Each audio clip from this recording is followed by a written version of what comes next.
అండి, welcome back to crazy Rohi channel. ఈరోజు మన స్పెషల్ వచ్చేసి నిన్న సండే తీసుకున్న వ్లాగ్ అండి. ఇది నిన్న సండే రోజు నేను వినాయకునికి గరిక పూజ చేసుకున్నాను అనమాట. 11 డేస్ నిన్నటితో కంప్లీట్ అయ్యాయి. 11 డేస్ 11th డే ఇలా ప్రసాదాలు అన్నీ చేసుకున్నాను అనమాట. సో ఈ వీడియో అయితే నేను మీతో ఈరోజు షేర్ చేసుకుందాం అనుకుంటున్నాను. స్వామివారికి నేను ఏమేమి ప్రసాదాలు చేసి పెట్టాను, అవి ఎలా చేశాను ఏంటి అనేది వీడియో అయితే ఈరోజు అప్లోడ్ చేస్తున్నాను అనమాట. మీకు కనుక ఈ వీడియో నచ్చితే, ఈ రెసిపీస్ అన్నీ కనుక మీకు కనుక నచ్చినట్లయితే మీరు ఇంట్లో ఒకసారి ట్రై చేసి నాకు కమెంట్ బాక్స్లో కమెంట్ చేయడం మాత్రం అస్సలు మర్చిపోవద్దు. ఫస్ట్ దేవుడికి పెడుతున్నాం కాబట్టి ఇలా పసుపు రాసుకొని బొట్లు పెట్టేసుకున్నాను. ఫస్ట్ అయితే నేను ఇవి నైటే నానబెట్టి పెట్టుకున్నానండి. శనగలు నైట్ నానబెట్టుకొని మార్నింగ్ 6 నుంచి స్టార్ట్ చేసుకున్నాను ప్రిపేర్ చేసుకోవడం. 6 కల్లా ఇల్లంతా క్లీన్ చేసేసుకొని స్నానం చేసేసి ఇలా అయితే వంట ప్రిపేర్ చేస్తున్నాను అనమాట. ఫస్ట్ శనగలు అయితే 1 కప్పు వరకు వేసి 1 గ్లాస్ వాటర్ వేసి ఉడకబెట్టేసుకున్నాను. 4 విజిల్స్ వస్తే చాలండి, మనకి ఇలాగ మంచిగా ఉడికిపోతాయి. నెక్స్ట్ దీనికి వచ్చేసి నేను తాలింపు వేస్తున్నాను అనమాట. అంతే పెట్టేయకుండా తాలింపులు కోసమని ఒక పాన్ పెట్టి అందులో 1 స్పూన్ వరకు నూనె వేసి పచ్చెనపప్పు, మినప్పప్పు ఇవి వేసి బాగా వేగిన తర్వాత కొంచెం కరివేపాకు అండ్ ఎండుమిరపకాయ ముక్కలు వేసానమాట. ఇలా కట్ చేసి ఇవి మంచిగా వేగిన తర్వాత మనం రెడీ చేసుకున్న శనగల్ని యాడ్ చేసుకోవచ్చు. ఈ తురుము దీంట్లో మనం వేగేటప్పుడు మ్యాంగో తురుము కానీ, క్యారెట్ తురుము కానీ, పచ్చి కొబ్బరి ఇవి కూడా యాడ్ చేసుకుంటే చాలా బాగుంటుంది. బట్ నేను హడావుడిగా చేసుకుంటా అవైతే వేయడం మర్చిపోయాను. అవి కూడా వేస్తే టేస్ట్ అనేది బాగుంటుంది ఇంకా. బట్ ఇలా కూడా చాలా బాగుంటుంది, ఇలా కూడా ట్రై చేయండి. పైనుంచి కొంచెం కొత్తిమీర వేసాను. అండ్ ఇది వచ్చేసి నెక్స్ట్ గుగ్గిలు అయిపోయిన తర్వాత దాంట్లోనే ఒక రైస్ 3 కప్స్ వరకు పెట్టేశాను అనమాట. ఇది పులిహారకి అండ్ పొంగల్కి రెడీ చేస్తున్నాను. పైన ఫస్ట్ కొంచెం రైస్ తీసేసి ఒక డిష్లో పెట్టి ఆరబెట్టేశాను పులిహోర కోసం.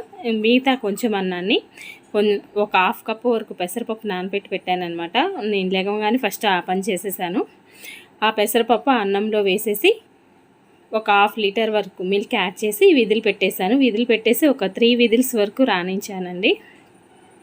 పెసరపప్పు ఉడకాలి కదా, అన్నము మనకి పొంగల్కి మెత్తగా కావాలి కాబట్టి ఇంకొంచెం పాలు యాడ్ చేసేసి ఇలా అయితే విధులు పెట్టేశాను. 3 విజిల్స్ వచ్చిన తర్వాత మూత తీసిస్తే మనకి ఇలా అయితే రెడీ అవుతుంది. ఇప్పుడు మనం స్పూన్తో ఇలా అంటే చాలు మెత్తగా అయిపోతుంది అనమాట రైస్ అనేది. దీంట్లో ఇంకొంచెం పాలు యాడ్ చేస్తూ ఇంకా కాస్త లూజ్గా అయితే రెడీ చేసుకున్నాను.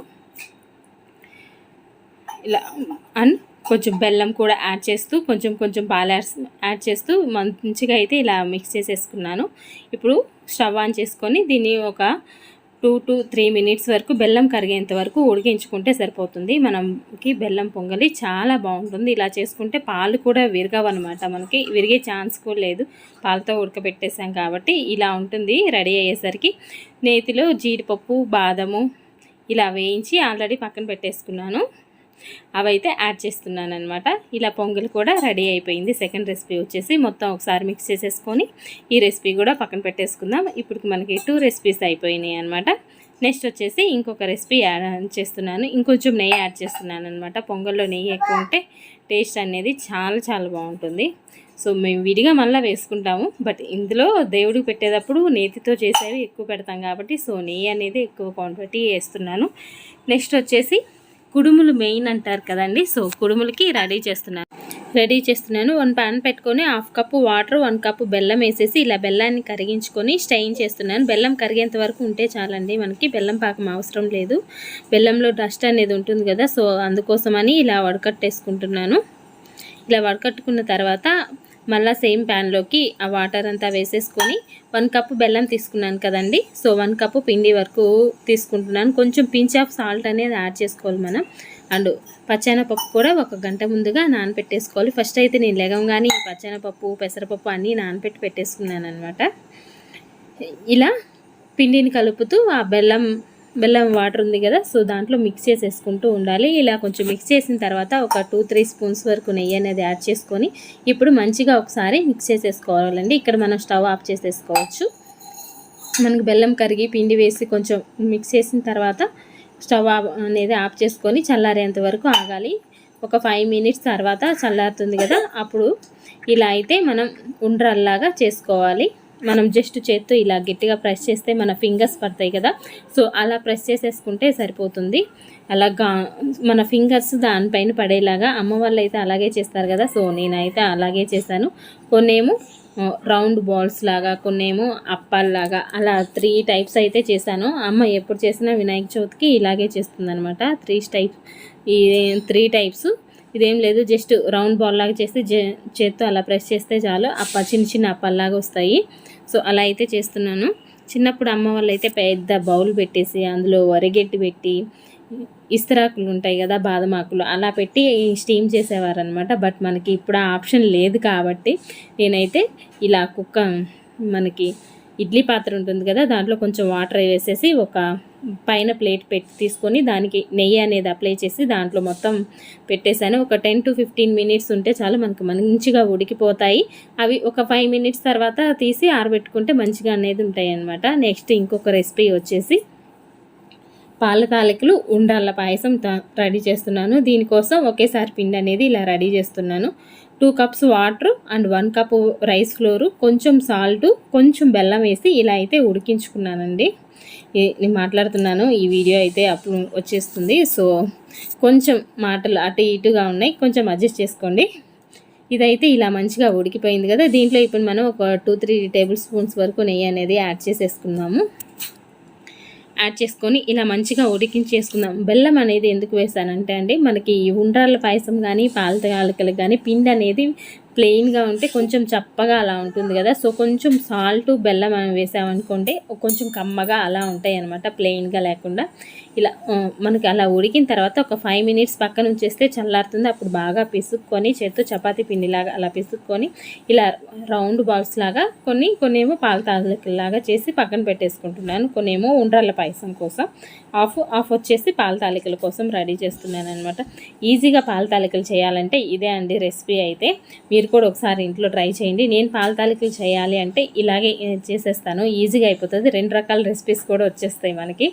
1 కప్పు చేసుకుంటే చాలండి, 2 రకాలు అయిపోతాయి. ఇప్పుడేం మనం అంతా ఎక్కువ స్వీట్స్ తినే వాళ్ళమేం కాదు, తక్కువ తింటాం కాబట్టి ఇలా చేసేసుకుంటే సరిపోతుంది. నేను ఇంకా మొత్తం పిండినంతా ఇలా ఉండ్రాళ్ళు అండ్ పాల తాలికలకి రెడీ చేసేసుకున్నాను. దీనికోసం ఫస్ట్ ఉండ్రాళ్ళ పాయసం అయితే చూయించబోతున్నానండి. దీనికి సేమ్ ఇదే ప్యాన్లో చేస్తున్నాను కాబట్టి అన్నిటికీ సరిపడి ఒకసారి డ్రై ఫ్రూట్స్ అయితే వేయించేసుకుంటున్నాను. ఇవి ఇందాక పొంగలంలో వేసాను కదండి, సేమ్ ఇవే వేసాను అనమాట. బాదము, జీడిపప్పు సన్నగా కట్ చేసేసుకొని అండ్ పంప్కిన్ సీడ్స్, ఇలా మన దగ్గర ఏ డ్రై ఫ్రూట్స్ ఉన్నా యాడ్ చేసుకోవచ్చు అనమాట. చాలా బాగుంటాయి. ఎన్ని స్వీట్స్లో డ్రై ఫ్రూట్స్ బాగా వేసుకుంటే బాగా ఉంటుంది టేస్ట్ అనేది. కొంచెం ఎక్కువ నెయ్యే వేసాను అండ్ బ్లాక్ కలరు కిస్మిస్ వేసాను అనమాట. ఇవన్నీ మంచిగా వేగిన తర్వాత ఒక బౌల్లోకి అయితే తీసేసుకున్నాను. అదే ప్యాన్లో 1 కప్పు వరకు బెల్లాన్ని వేసి 1/2 కప్పు వరకు వాటర్ వేసి బెల్లాన్ని కరిగించుకుంటున్నానండి.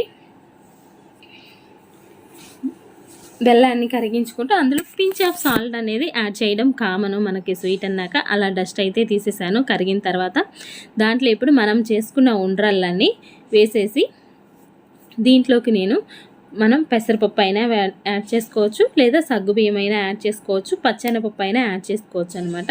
నేనైతే ఇందులో పచ్చెనపప్పుని యాడ్ చేస్తున్నాను.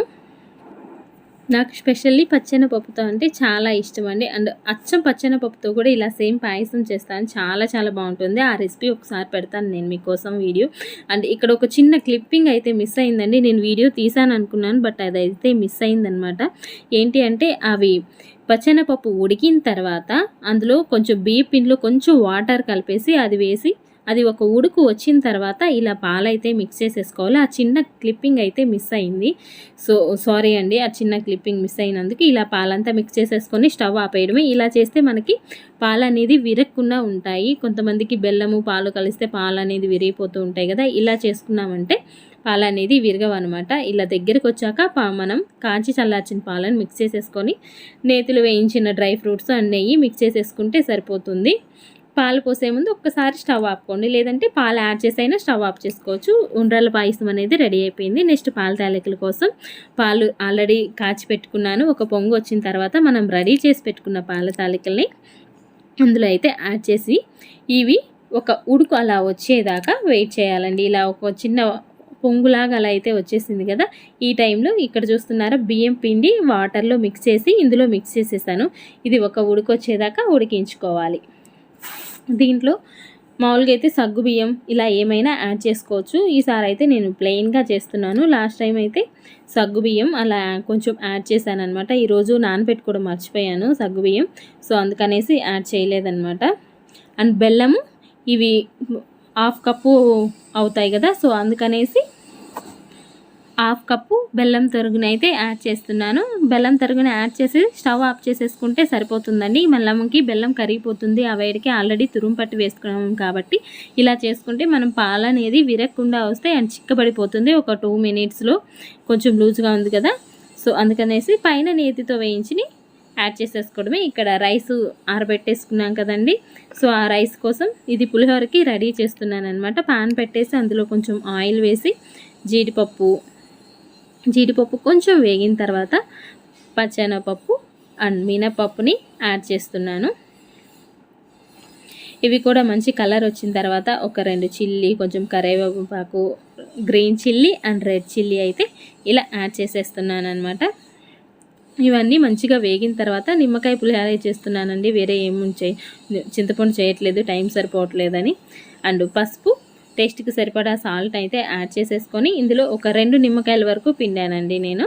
2 నిమ్మకాయల్ని పిండిన తర్వాత స్టవ్ ఆఫ్ చేసుకున్నాను. ఇలా చేస్తే ఏంటండి, స్టవ్ ఆపకముందే నిమ్మకాయ పిండేసుకొని కలిపితే జలుబు అనేది చేయకుండా ఉంటుంది. కొంతమంది చేదొస్తుంది, ఒగరుగా ఉంటుంది అని అంటారు కదా, అలా ఏముండదండి. మనం నిమ్మకాయ పిండిన తర్వాత స్టవ్ ఆఫ్ చేసుకుంటే జలుబు అనేది తొందరగా రాకుండా ఉంటుందన్నమాట. ఇది ఒక చిన్న టిప్ నాకు తెలిసింది.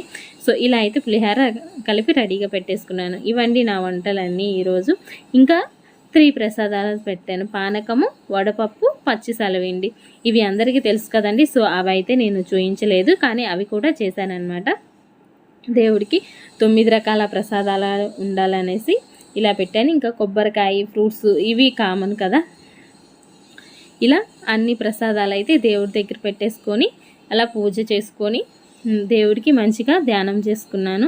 ఇదండి ఈరోజు నా వీడియో వచ్చేసి. మీ అందరికీ నచ్చిందని అనుకుంటున్నాను. నా వీడియో కనుక మీ అందరికీ నచ్చినట్టయితే లైక్ చేయండి, షేర్ చేయండి అండ్ కామెంట్ చేయండి. ఫస్ట్ టైం కనుక చూస్తున్నట్లయితే సబ్స్క్రైబ్ చేయడం మాత్రం అస్సలు మర్చిపోవద్దు. చూసారా కదండి అన్ని రెసిపీస్ ఎలా వచ్చాయో. ఉండ్రాలు కూడా చాలా చక్కగా వచ్చాయి, అన్నీ టేస్ట్ కూడా బాగున్నాయి. పులిహోరలోనే కొంచెం సాల్ట్ తగ్గింది, మిగతా అన్నీ పర్ఫెక్ట్గా సరిపోయాయి. టేస్ట్ అన్నీ గుగ్గుళ్ళల్లో కానీ స్వీట్స్ కానీ అన్ని స్వీట్స్ పర్ఫెక్ట్గా సరిపోయాయి. సో మీరు కూడా ట్రై చేయండి. ఒకసారి ట్రై చేసి కమెంట్ చేయడం మాత్రం అస్సలు మర్చిపోవద్దు. థ్యాంక్ యూ అండి. Thank you for watching video. ఈరోజు నా వీడియో స్పెషల్ అయితే ఇదే.